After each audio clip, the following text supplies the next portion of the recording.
My wedding is tomorrow. Ethan, you useless piece of crap. You really think you deserve to marry my sister? If you hadn't been her doormat for the last 3 years, you wouldn't even have the right to look at her.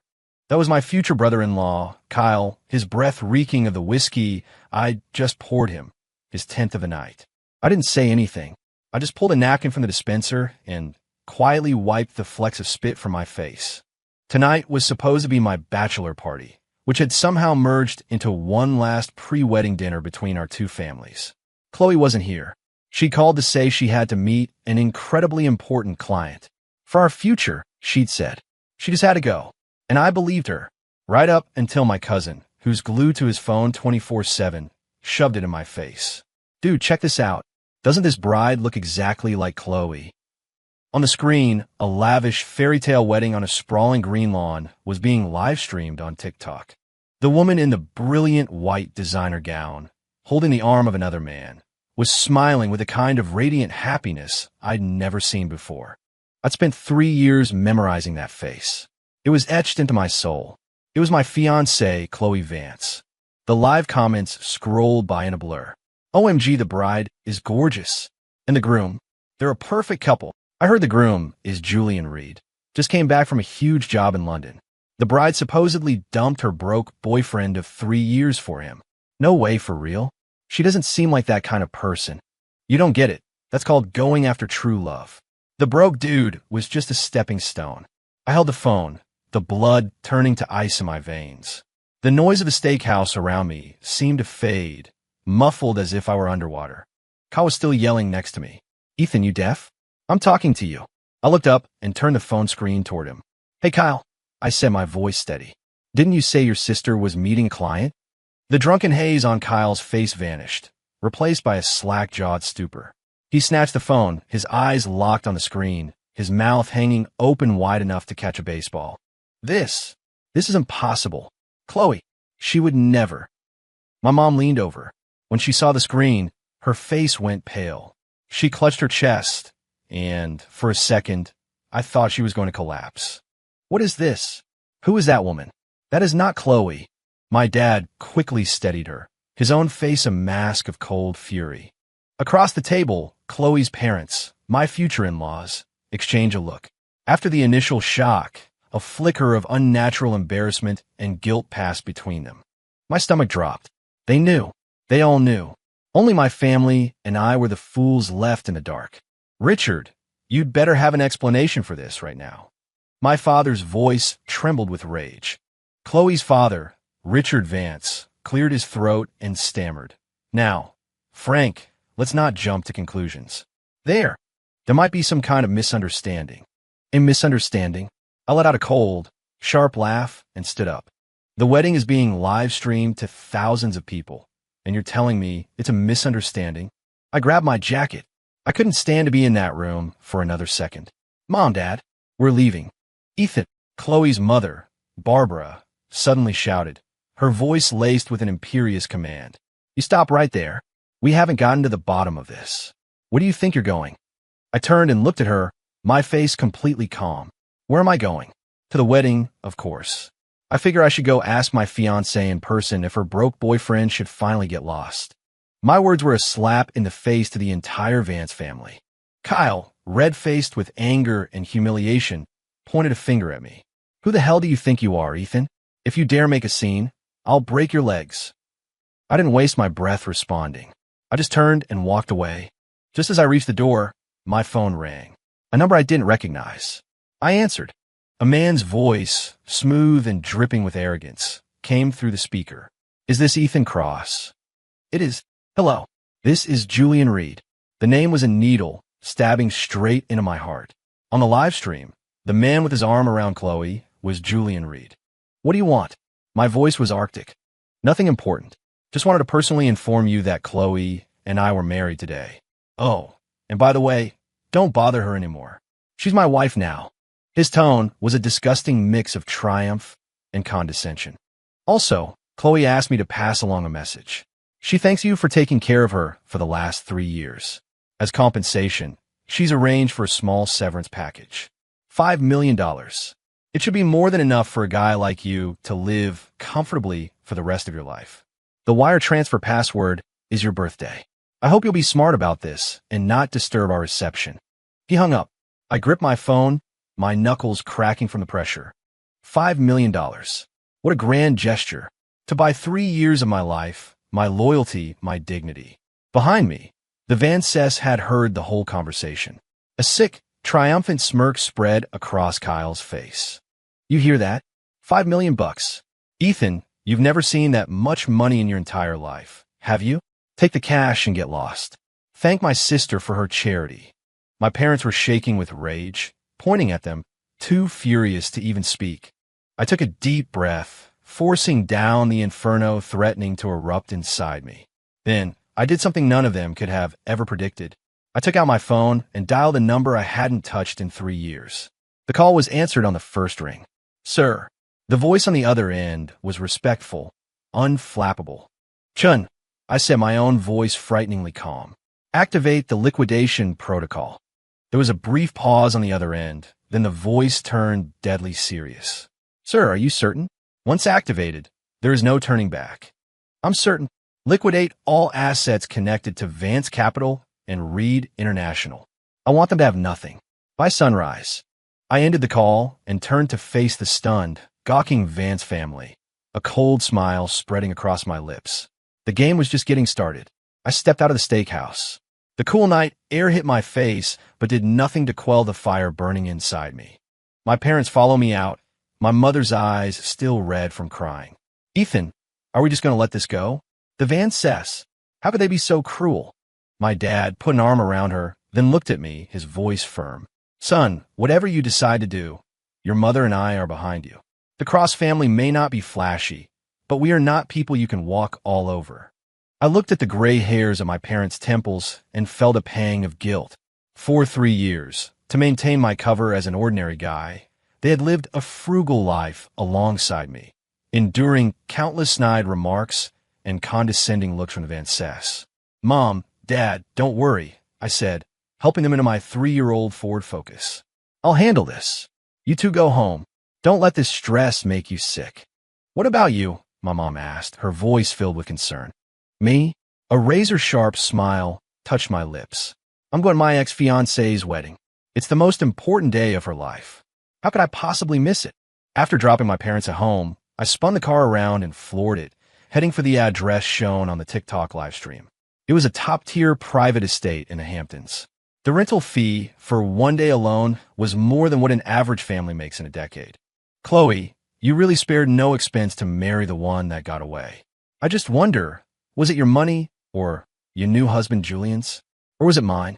A security guard in a black suit stopped my car at the main gate. Sir, invitation, please. I rolled down the window. I don't have one. I'm a friend of the bride. The guard scanned me, then my beat-up Ford, a dismissive sneer forming on his lips. Sorry, sir. No invitation, no entry. My name is Ethan Cross. Tell Chloe Vance, or Julian Reed, that I'm here. They'll let me in. The guard clearly thought I was just some psycho ex-boyfriend. He waved his hand impatiently. Get out of here before we have you removed. I didn't argue with him. I just redialed Julian's number. It rang for a long time before he picked up, the background filled with the sounds of laughter, clinking glasses, and classical music. Didn't I tell you not to call again? Did the wire transfer not go through? Julian's voice was laced with annoyance. I got it, I replied calmly. But I'm at the front gate of your wedding, and your security won't let me in. Silence on the other end for a few seconds. What do you want? Julian's tone was now wary. Nothing. Just wanted to congratulate you two in person. I chuckled softly. What's the matter? Scared to let me in? Worried your fiancé's broke ex-boyfriend might ruin your perfect party. Ethan, I'm warning you. Don't do anything stupid. Let me in, or I'll make sure no one else gets in or out. I hung up. Less than a minute later, a man in a tuxedo who looked like a house manager came running out. He approached my car, his demeanor respectful. Mr. Cross? Mr. Reed asked me to escort you in. I started the car and drove slowly into the estate. Past manicured gardens and illuminated fountains, I finally saw the great lawn where the reception was being held. The scene was the definition of opulence. Guests and designer clothes mingled, champagne flutes in hand, their faces aglow with celebration. And on a raised platform at the center of it all, my ex-fiancée, Chloe, was nestled in Julian Reed's arms, accepting the well wishes of their friends.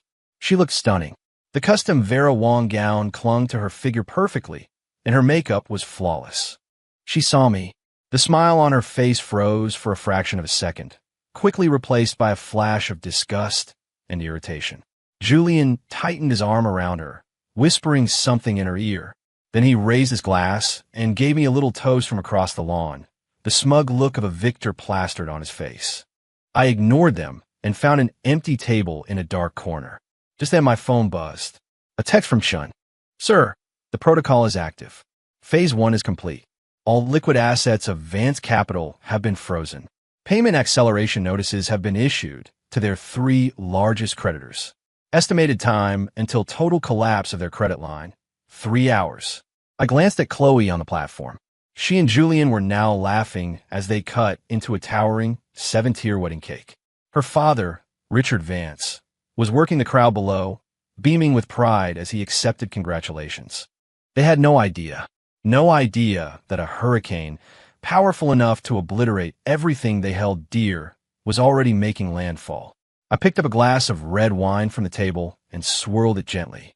Enjoy your party, Chloe, because you're about to learn what it feels like to fall from heaven into hell. The wedding ceremony continued, a masterclass in choreographed perfection. On stage, the officiant was telling a dramatic, romanticized story of how the bride and groom overcame all obstacles to finally be together. In this story, Julian was the charming, devoted prince, and Chloe was the brave princess who fought for her true love. And I, Ethan Cross, was the dragon, the inconvenient obstacle in their fairy tale. The guests were captivated, breaking into applause at all the right moments. Chloe's eyes welled up with tears. She gazed at Julian as if he were the only man in the world. I watched it all, a bitter, ironic taste in my mouth. Just then, Kyle Vance staggered over to my table, glass in hand. He looked down at me, his face a mask of pure scorn. Ethan, still can't believe you have the balls to show up. Came to see how happy my sister is without you. I didn't look at him, simply studying the wine in my glass. Or what? Was the 5 million not enough? Came to beg for more.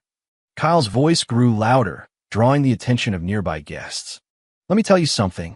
We're not a charity. Giving you 5 million was generous, considering you were nothing but her lapdog for 3 years. His words grew uglier, and people started whispering and pointing in my direction. So that's the broke ex-boyfriend. He cleans up okay, I guess, but you can't hide the desperation. Getting dumped and then crashing the wedding? How pathetic. I finally lifted my head and met Kyle's gaze. Are you done? My calm demeanor seemed to infuriate him. What's that attitude? Isutu, I'm gonna. Before he could finish, a well-dressed, middle-aged man in an expensive suit walked over and clapped him on the shoulder. Kyle, don't make a scene. It's your sister's big day. I recognized the man. He was a major real estate developer in the city. Mr. Sterling. Vance Capital did a lot of business with him. They needed his support. The moment Kyle saw him, his bravado deflated. Mr. Sterling, hey, I wasn't making a scene, just teaching this punk a lesson about his place in the world. Sterling didn't even glance at me. He just spoke to Kyle. Your father is looking for you. Go on. Kyle shot me one last hateful look before scurrying off. Only then did Sterling's gaze fall on me, cold and appraising. Young man, I don't know or care what your history is with the Vance family, but an event like this, I suggest you behave yourself. He paused, as if speaking another word to me was a waste of his time, and turned to leave. Mr. Sterling, I said suddenly. He stopped, turning back with an annoyed expression. What is it? I hear you're bidding on the South Docklands project, I said casually. Sterling's expression shifted. The South Docklands project was the biggest real estate deal in New York this year. Every major firm was fighting for a piece of it. Sterling's company was the frontrunner. What's that to you? He asked, his eyes narrowing with suspicion. Nothing, I said with a small smile.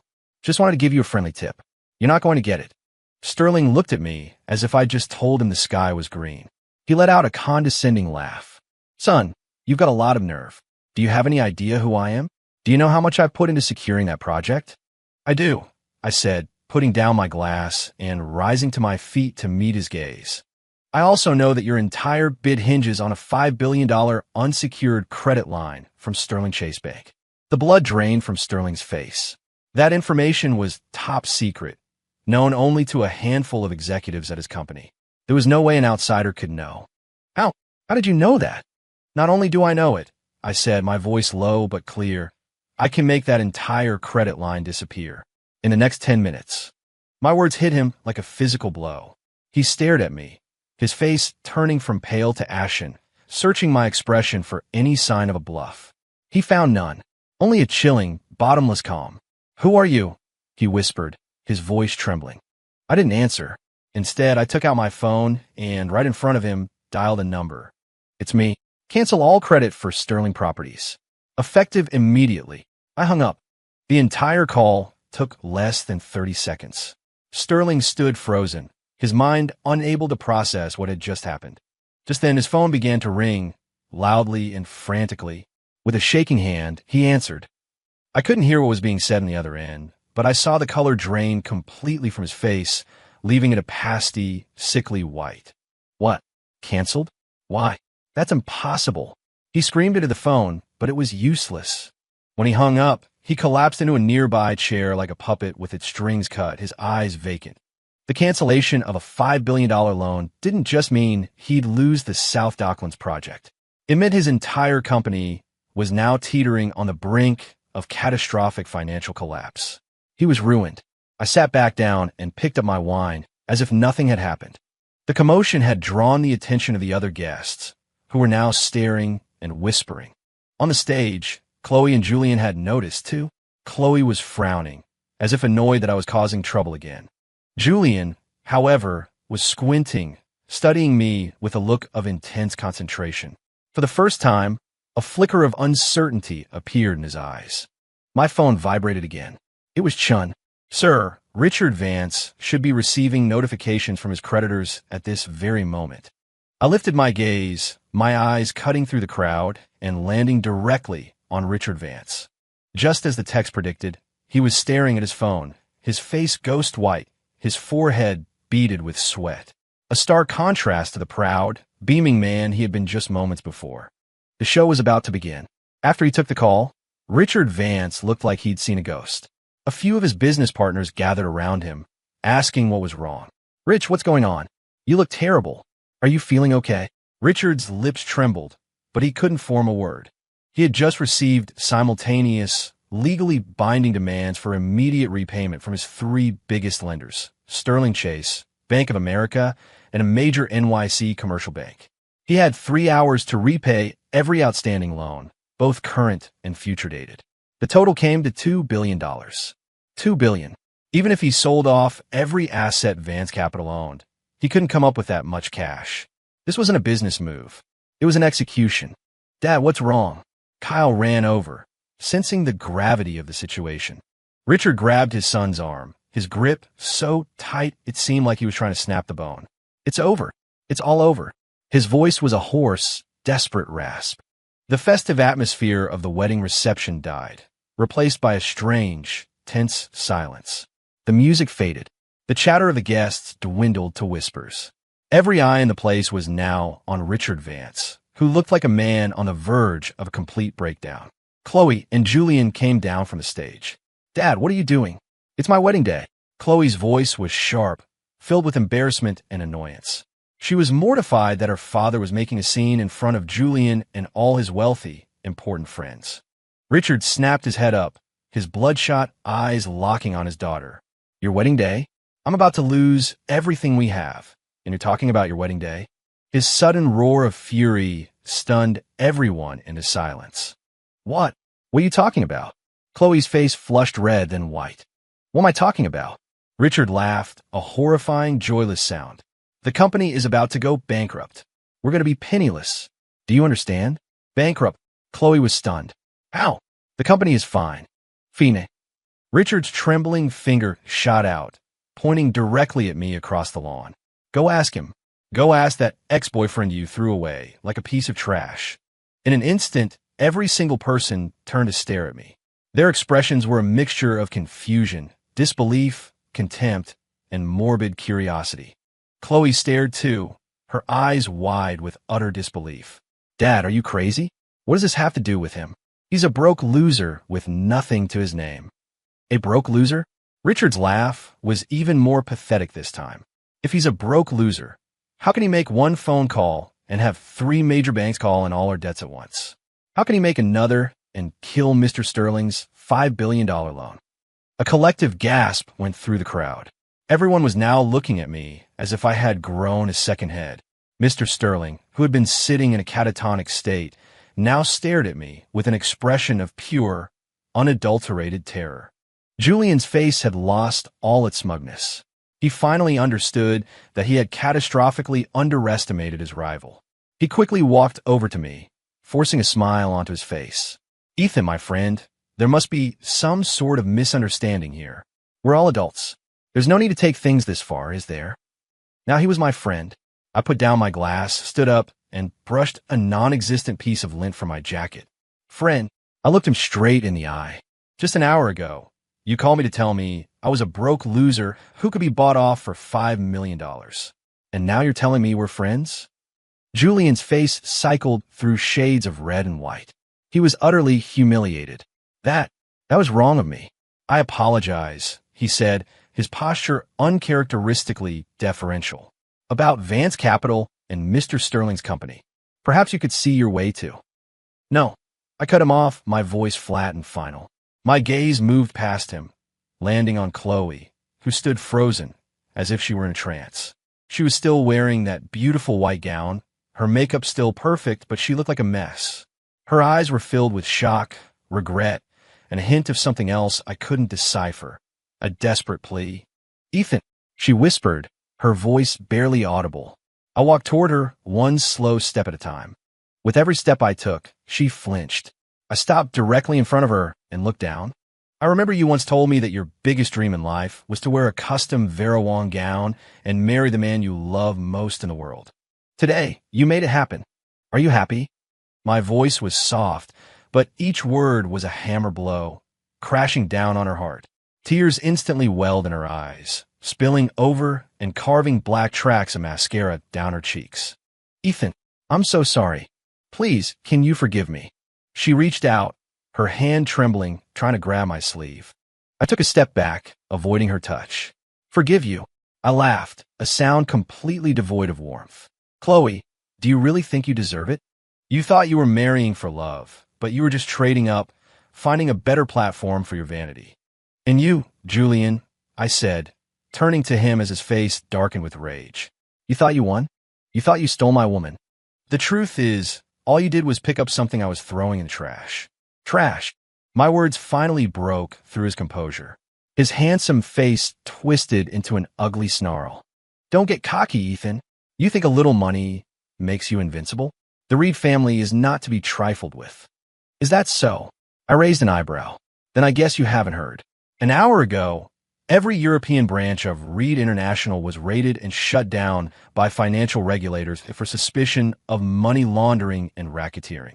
Your father, I believe, is currently being questioned by Interpol. Julian's eyes widened in horror. He stared at me, shaking his head in denial. No, that's not possible. You're lying. He fumbled for his phone and started frantically making calls. But one by one, every number he dialed went straight to voicemail or was disconnected. A cold sweat broke out on his forehead. His legs began to tremble. The entire wedding reception had devolved into absolute chaos. The guests were whispering furiously among themselves, watching the drama unfold like a bizarre, high-stakes stage play. And I was the director. I looked at the two people before me, so arrogant and triumphant just an hour ago, now so broken and pathetic, and I felt nothing. Not satisfaction, not joy, just a cold, silent emptiness. 5. No. This can't be happening. Chloe collapsed on the grass, her pristine white gown instantly stained with dirt. She couldn't accept it. She had abandoned Ethan, chosen her dream man, Julian, believing she was stepping into a life of unimaginable luxury and status. But in the blink of an eye, the Reed empire had crumbled. She had fallen from the heavens, landing somewhere far below where she had even started. Richard and Barbara rushed over. Barbara, all pretense of dignity gone, threw herself at my feet, sobbing. Ethan, Mr. Cross, we were blind. We were fools. We had no idea who you were. Please, I'm begging you, have mercy. Let the Van Cess have a second chance. Chloe was just confused. She still loves you. Deep down, she really does. She clung to my leg, her wails echoing across the silent lawn, a pathetic caricature of the haughty matriarch she had been just hours before. Richard, too, swallowed his pride, bowing a full 90 degrees. Mr. Cross, this is all our fault. 1,000 times it's our fault. If you spare Vance Capital, I'll do anything. I'll be your servant for the rest of my life. Kyle simply dropped to his knees with a thud and started bowing his head to the ground, over and over. Mr. Cross, I'm sorry. I'm human garbage. I shouldn't have said those things. Please, I'm nothing. Just forget I exist. The family that had lorded their imagined superiority over me for years was now groveling at my feet like beggars. The surrounding guests watched, stunned in a silence, not daring to breathe. The wedding of the century had officially become the joke of the century. I shook Barbara's hand from my leg in disgust, looking down at their ugly, desperate faces. You're sorry now? It's too late. I turned my attention to the ashen-faced Julian. Mr. Reed, the evidence against your father's transnational money laundering scheme is overwhelming. He'll likely spend the rest of his life in a European prison. As for Reed International, it will be seized and auctioned off by regulators within 24 hours. And you, I said, looking him in the eye, as a person of interest in the case, will be receiving a subpoena very shortly. Julian's body went limp, and he crumpled to the ground. He was finished. He had gone from a titan of industry to a bankrupt, wanted criminal. And it all happened because he stole the fiancée of a broke loser he looked down on. Finally, my gaze returned to Chloe. She looked up, her face a mess of tears and smeared makeup, her eyes filled with a terrifying cocktail of despair and regret. Ethan, why? She choked out. Why are you doing this to me? You have all this power. Why didn't you tell me from the beginning? If you had just told me who you were, I never would have. You never would have chosen Julian. I finished for her. You would have just kept taking everything I gave you, wouldn't you? She froze, unable to answer. Because I was right. I crouched down, meeting her gaze. Chloe, I told you once that the one thing I can't stand is betrayal. 3 years ago, I walked away from my entire world for you. I was happy to live a normal life with you. I thought I had found the person I would spend the rest of my life with. I gave you all of my trust, all of my heart. And in return, on the eve of our wedding, you married someone else. You asked me why I'm doing this to you. Why don't you tell me what you did to me? Every word was a knife, twisting in her heart. She squeezed her eyes shut, sobbing uncontrollably. I'm sorry. I'm so sorry. I don't want your apology, I said, standing up and looking down at her one last time. I just want to watch you, and everything you chose over me, burn to the ground. Without another glance, I turned to leave the whole disgusting scene behind me. But just as I did, an unexpected person stepped into my path. It was Maya Jensen, Chloe's cousin and one of her bridesmaids. She had been standing quietly in the corner the whole time, a silent observer. Now, she stood before me, a complicated expression on her face. Ethan, what is it? I had no goodwill left for anyone related to the Van Cess. She bit her lip, hesitating. If you're here to plead for them, don't bother. No, I'm not. Maya shook her head. She opened her small clutch and pulled out a flash drive, holding it out to me. What's this? I asked, frowning. It's the proof, she said, her voice barely a whisper. It's evidence of how Chloe and Julian have been embezzling from Vance Capital for the past 6 months, and how they faked documents to get fraudulent bank loans. I found it by accident. I didn't know if I should do anything with it. But after seeing what they did to you today, I thought you deserved to know the truth. I took the flash drive, my eyes fixed on a young woman in front of me. She was wearing a simple lavender bridesmaid dress, her makeup light and subtle. Her pretty face was etched with anxiety. While the rest of her family had been climbing over each other for status and wealth, she had chosen to stand with me. Why? I asked. Because. Maya looked down, her voice getting even quieter. I think you're a good person. They shouldn't have treated you like that. A good person? I almost laughed at the irony. But before I could say anything, A hysterical shriek ripped through the air behind me. Maya, you traitor! How dare you betray me? Chloe, looking completely unhinged, scrambled up from the ground and launched herself at Maya, her hands like claws. I'll kill you. On instinct, I pulled Maya behind me, shielding her from the crazed attack. Get out of my way. Chloe's eyes were bloodshot, like a cornered animal desperate to tear apart anything in its path. She lunged, her perfectly manicured nails aiming for my face. I caught her wrist, my grip like steel. Have you lost your mind? My voice was devoid of all warmth. Let go of me, Ethan. I'm going to kill that little bitch. She shrieked, struggling against my hold while spewing curses at Maya. Maya was trembling behind me, clearly terrified. She's your cousin, I reminded Chloe. She's not. She's a snake we took in. My parents were kind enough to raise her, and this is how she repays us. Chloe's face was twisted with venom. I suddenly remembered that Maya's parents had passed away when she was young, and she had been living with the Van Cess ever since. Her status in that house was probably lower than a servant's. That's not true, Maya whispered from behind me. I didn't think it was right to lie to you. Shut up. You have no right to speak to me, you pathetic charity case. Chloe was completely hysterical. The remaining guests scattered, wanting no part of the implosion. Julian was still slumped on the ground, staring into space, oblivious. Richard and Barbara wanted to restrain their daughter, but seemed too afraid of me to get close. The scene was a chaotic, pathetic mess. I had run out of patience. Chloe, if you don't stop this right now, I will make sure you never speak again. The raw menace in my voice finally cut through her rage. She froze, staring at me with wide, terrified eyes, as if finally seeing the person I truly was. She fell silent, though the hatred in her eyes still burned. I released her wrist, and she stumbled backward. Ignoring her completely, I turned to Maya. Are you okay?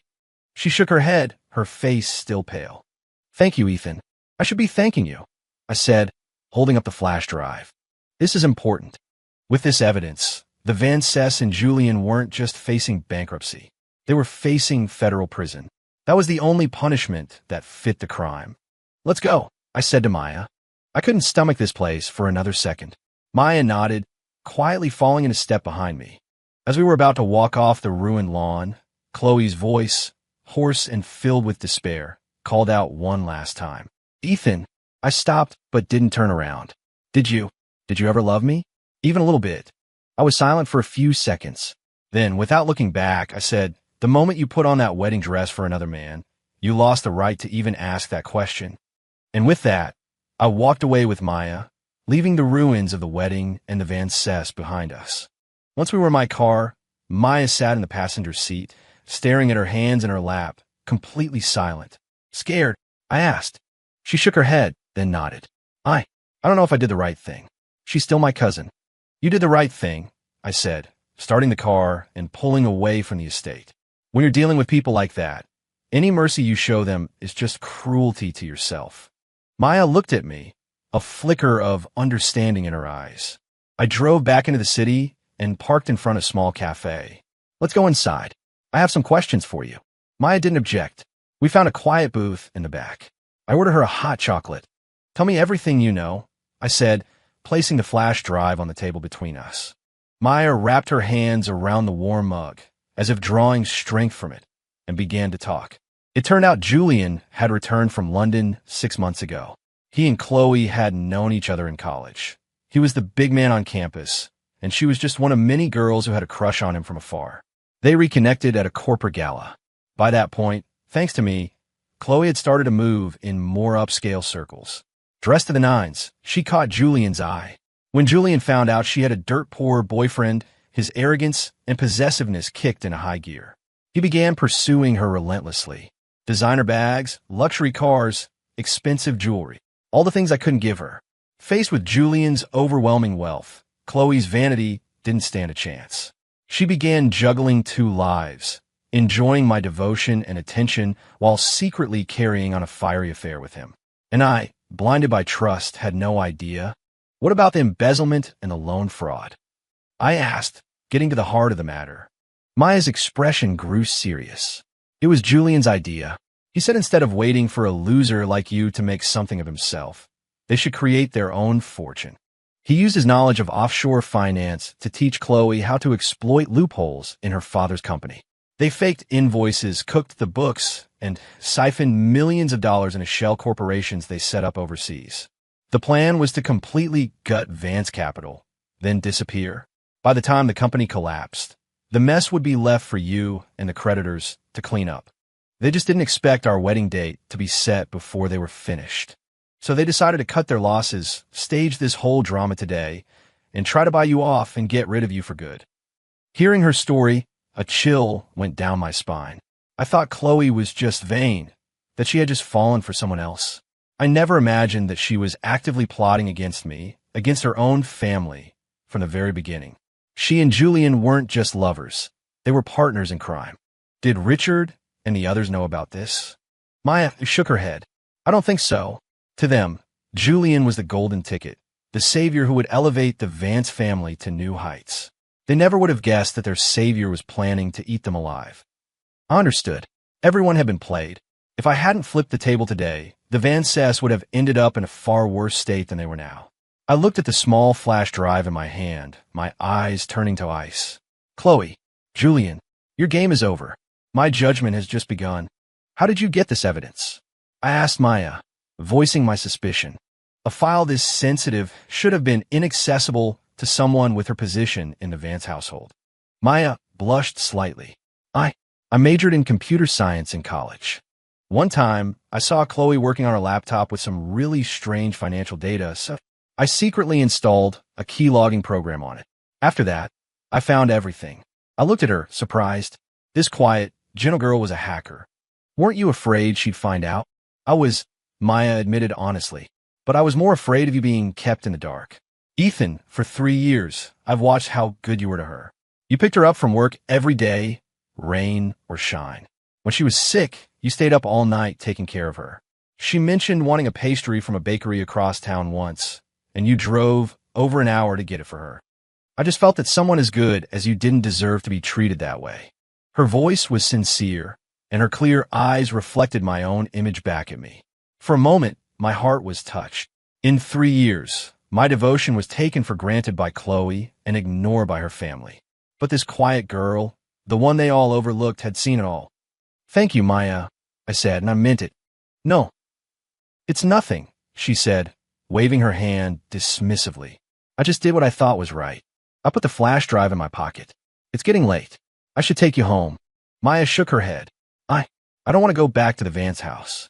A flicker of fear crossed her face. I could only imagine what would happen if she went back there now. The Vances would undoubtedly blame her, the traitor, for their downfall. It wouldn't be safe. I thought for a moment. Okay, I have a condo in the city that's usually empty. You can stay there for now. Oh no, I couldn't. That's too much trouble. She refused immediately. It's no trouble, I insisted.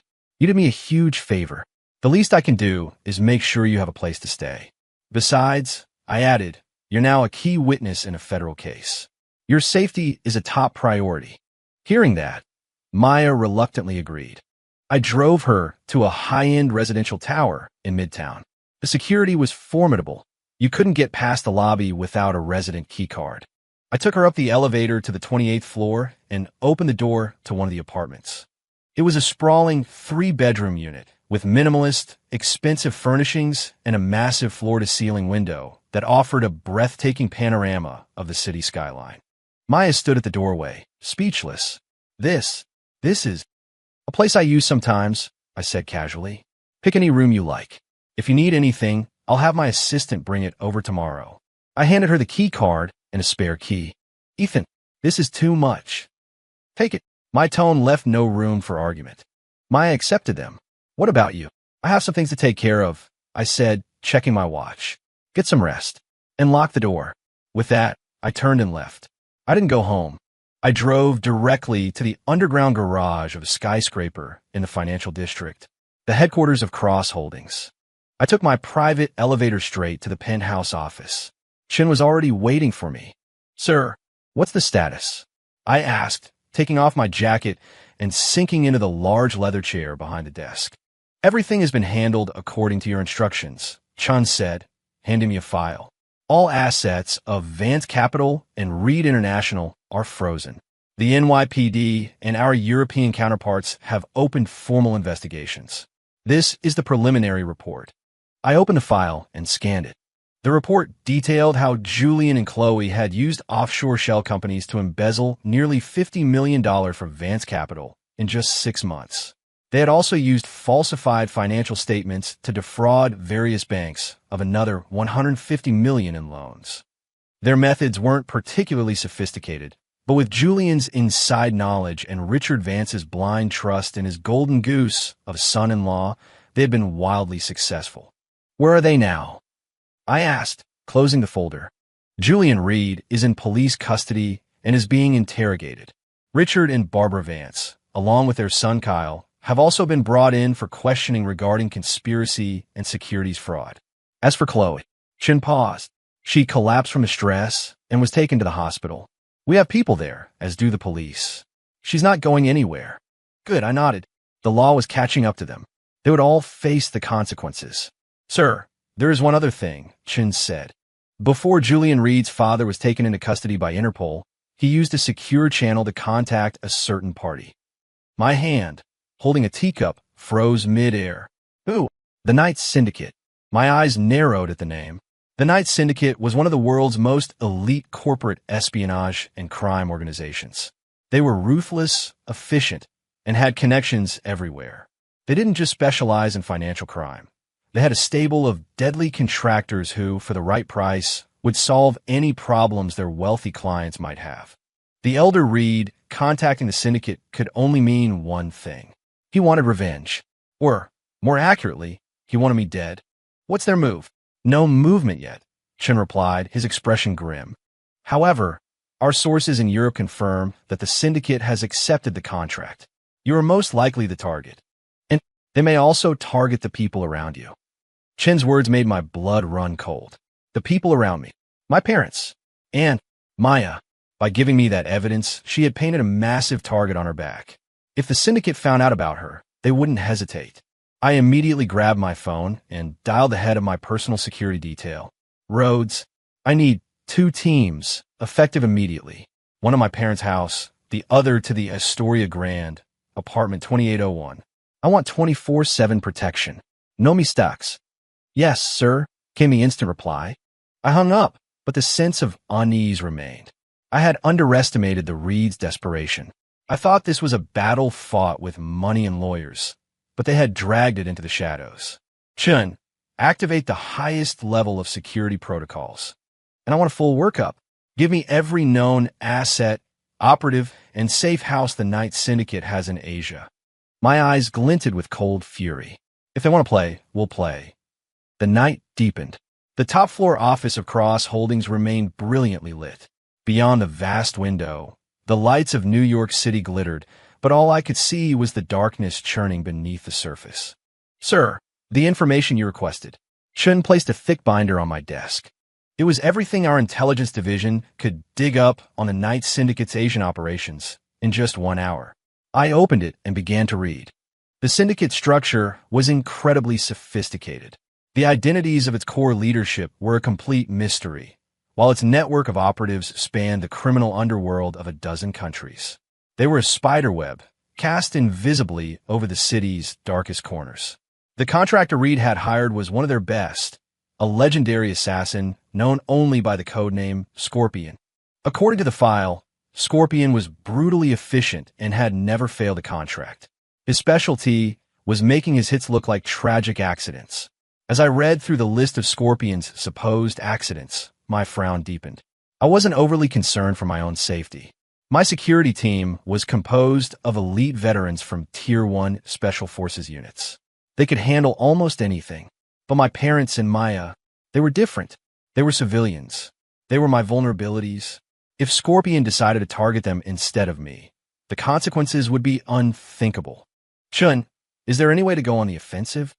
I asked, closing the file. I prefer to eliminate a threat, not wait for it to strike.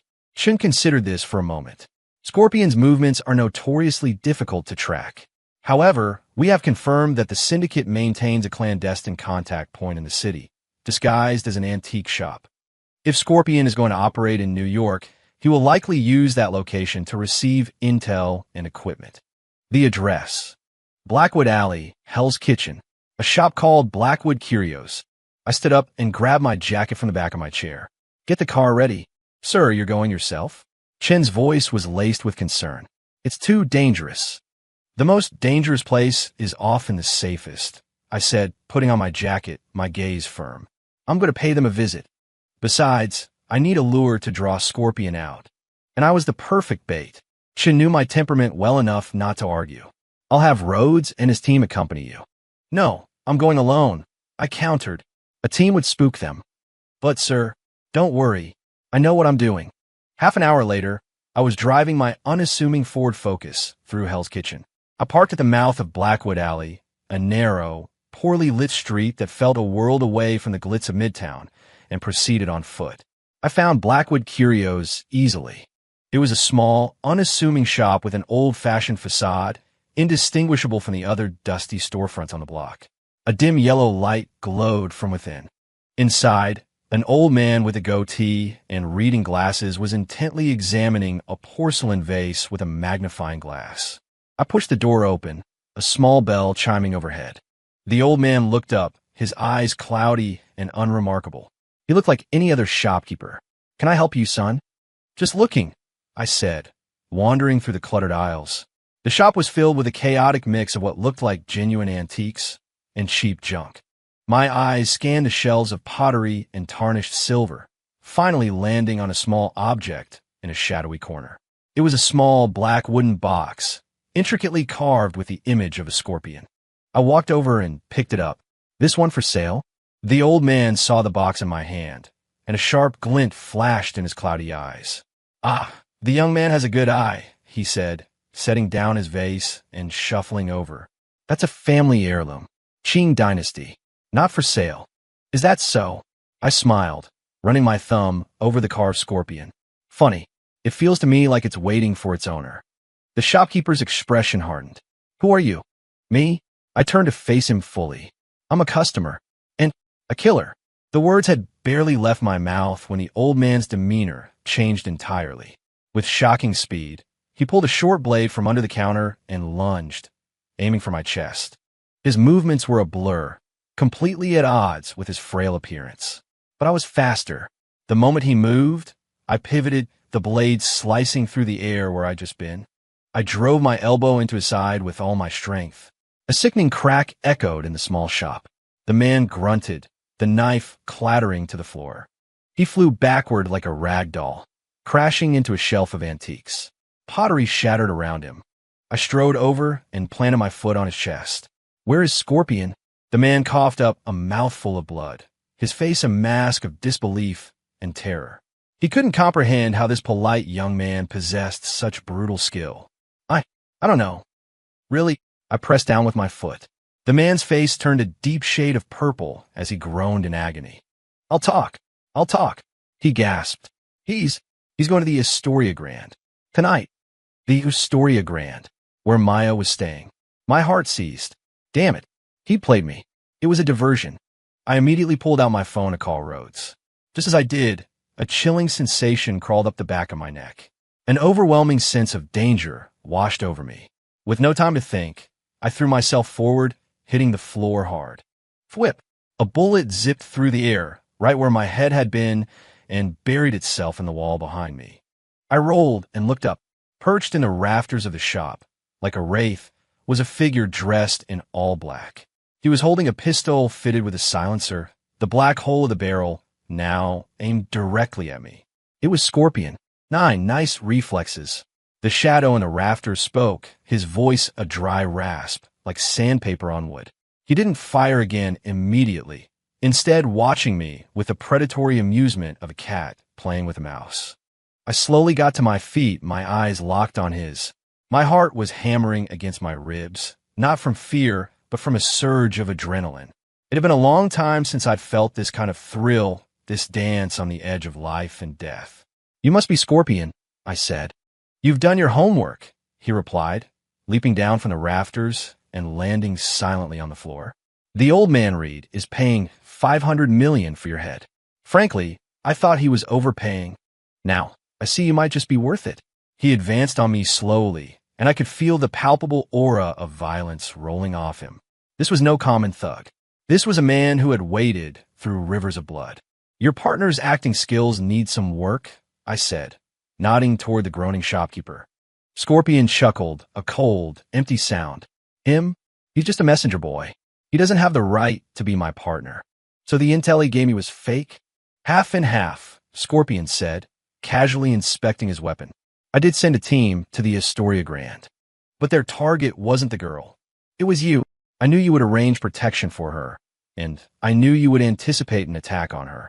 So I leaked the intel, making you think she was the target, drawing you out of your little fortress. This shop, he said with a predator smile, is your tomb. He was right. I had walked straight into his trap. From the moment I decided to come here, I was already caught in his web. A clever plan, I admitted. Too bad you figured it out too late. Scorpion raised his pistol, aiming it directly between my eyes. Better luck in the next life. Try to be less conspicuous. In the split second before he pulled the trigger, I moved. With explosive speed, I grabbed a tall, heavy porcelain vase from a nearby stand and hurled it at him with all my might. Scorpion, clearly not expecting a counterattack, instinctively sidestepped. That was my chance. I launched myself toward the shop's entrance, a blur of motion. Crash! The vase shattered against the wall behind him. Running away? Scorpion's cold laugh echoed behind me, followed instantly by the silenced report of his gun. A sharp, searing pain exploded in my calf. I'd been shot. The impact sent me stumbling out the door and collapsing onto the steps outside. Blood immediately began to soak through my pant leg. Scorpion emerged from the shop, walking calmly, his pistol still trained on me. Game over. He approached me deliberately, his eyes as cold and dead as a shark's. The alley was deserted. A few dim street lights cast long, distorted shadows on the pavement. The specter of death loomed over me. I leaned against the brick wall, breathing heavily, the wound in my leg burning like fire. Was this it? Was I going to die here? No. I refused to lose. Just as Scorpion stood over me, ready to deliver the final shot, two blindingly bright headlights ignited at the far end of the alley. A black, armored SUV, roaring like a beast, barreled toward us at an impossible speed. The engine's scream shattered the night silence. For the first time, Scorpion's composure broke. He reflexively raised his gun and fired at the vehicle. Ping, ping, ping. Sparks flew as bullets ricocheted off the windshield, but the reinforced ballistic glass held firm. Scorpion knew he was in trouble. He turned to run. It was too late. The SUV didn't slow down. It slammed into him with the force of a freight train. Crunch! A sickening thud echoed through the alley. Scorpion's body was thrown through the air like a rag doll, landing in a heap further down the street, motionless. The SUV executed a perfect J-turn, screeching to a halt right in front of me.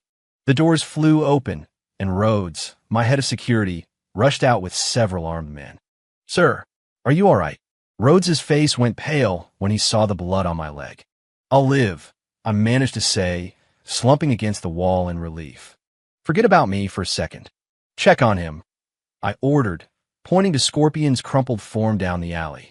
Two of the guards immediately sprinted over. They returned a moment later. Sir, he's alive, but all of his limbs are broken. He's not going anywhere. Good, I nodded. Take him back. Tell Chun to give him a warm welcome. Yes, sir. Rhodes carefully helped me into the SUV. Sir, what were you thinking, coming to a place like this alone? Rhodes asked once we were inside. I was careless, I admitted, leaning my head back against the seat and closing my eyes. I had been reckless. If I hadn't sent Rhodes my location as a just-in-case measure before I went in, my story would have ended tonight in that alley. Take me back to the office. Yes, sir. The SUV sped off, disappearing into the night. No one noticed the figure watching from the window of a second-story apartment across the street. Maya stood there, her hand clamped over her mouth, her eyes wide with shock and fear. She never imagined Ethan's life was like this, that he would walk into danger for her sake. The world she knew had been turned upside down. Back at Cross Holdings HQ, the corporate medical team was on standby. The bullet was removed quickly, and the wound was cleaned and dressed. It was a clean, through and through, no bone fragments. I was lucky. Sir, Scorpion is talking, Chen reported, entering my office with a grim look on his face. It seems Mr. Reed gave him a secondary objective, besides killing you. What was it? To kidnap Ms. Jensen.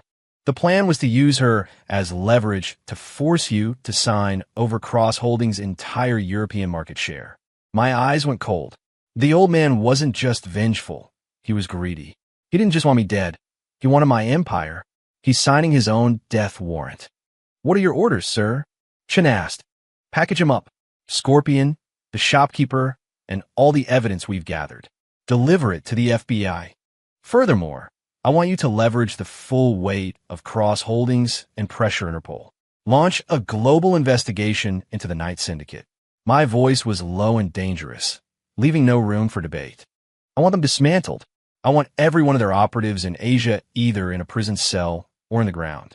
Yes, sir, Chun said, turning to carry out my orders. I was alone in the office again. I stared out at the city lights, my mind racing. This had all spiraled so far beyond my initial revenge against Chloe. Her simple act of betrayal had unearthed a dark, sprawling conspiracy. I rubbed my temples, a wave of exhaustion washing over me. Just then, my personal phone rang. A number I didn't recognize. I hesitated, then answered. A weak, familiar voice came through the line. Ethan, it was Chloe. I stayed silent, waiting. I know everything, she said, her voice thick with tears. My parents, Kyle, Julian, they've all been arrested. I know you did this. Ethan, I'm begging you. Let them go. They didn't do anything wrong.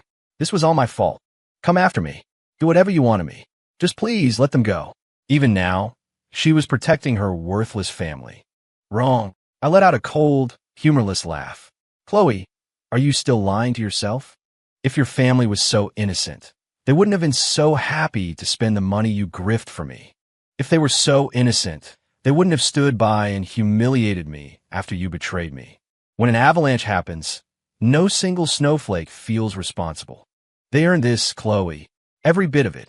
I heard a desperate, broken sob from the other end. What? What about me? She choked out. What are you going to do to me? Are you going to send me to prison too? I told you what I was going to do. I'm going to watch you, and everything you chose, turn to ash. Your new life is just beginning. I hung up and blocked her number. I had no sympathy left for her. None at all. After the call, I thought of Maya. I dialed her number. It rang for a long time before she picked up. Hello, Ethan. Her voice was small and anxious. It's me. Is everything okay over there? I'm fine. She paused, then asked quietly, what about you? Your leg. So, she had seen everything. It's nothing. Just a scratch, I said, trying to sound casual. I'm sorry. She said suddenly, why are you sorry? If it wasn't for me, you wouldn't have gotten hurt, she whispered, her voice filled with guilt. Don't be silly. This has nothing to do with you, I said gently. It was my own carelessness. Don't overthink it. Just stay in the apartment, and don't go anywhere until I tell you everything is over. Okay, she replied meekly.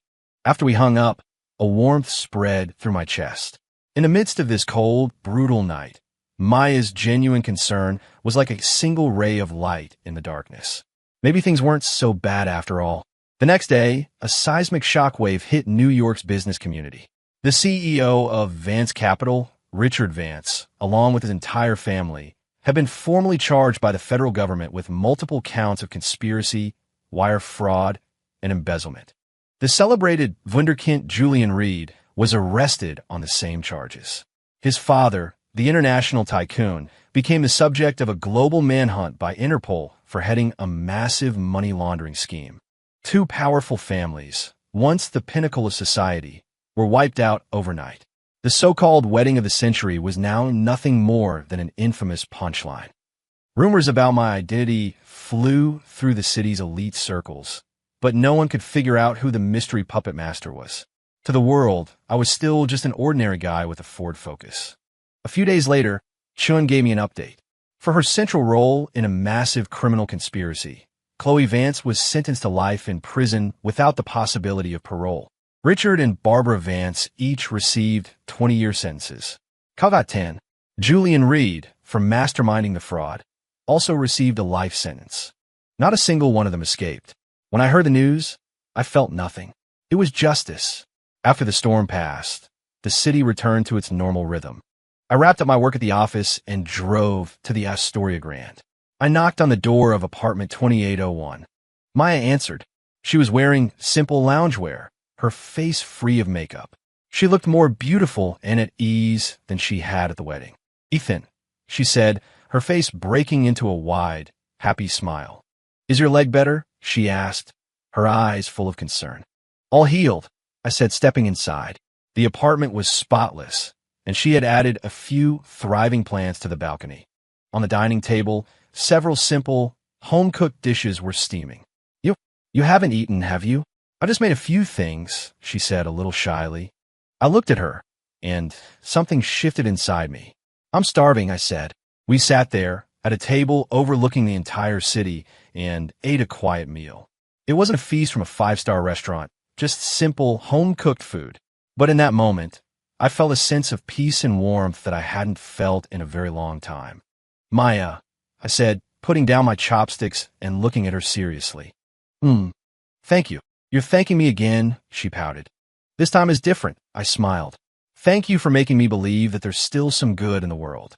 A deep blush spread across Maya's cheeks. She looked down at her plate, suddenly unable to meet my eyes. Looking at her, so genuine and shy, I made a decision. "Maya, would you be willing to give me a chance, and to give yourself a chance?" Her head snapped up, her eyes shining with surprise and disbelief. I didn't say anything more. I just held her gaze, my expression as sincere as I could make it, and waited for her answer. Outside the window, the city lights began to sparkle against the twilight sky, and I knew that my new life was just beginning.